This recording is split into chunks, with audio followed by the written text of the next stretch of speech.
Есть такой тип никаха, называется никах мисяр, никах без обязательств. Никах по договоренности его еще переводят. То есть, когда мужчина говорит женщине: я не буду официальным твоим мужем, я не буду, возможно, даже так же часто появляться в твоей жизни, я не буду на себя брать обязательства, но между нами будет халяльный секс.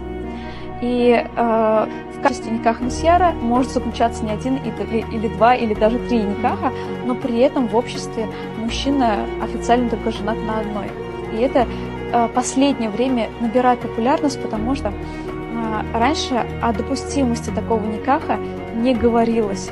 То есть это осуждалось, говорилось, что нет, если мужчина берет вторую жену, то он обязан в равной степени обеспечивать, в равной степени делить ночи, в равной степени относиться и давать ей тот же самый статус. Но так как такое действительно в исламе есть, оно стало набирать сейчас популярность, потому что играет на руку потребностям некоторых мужчин.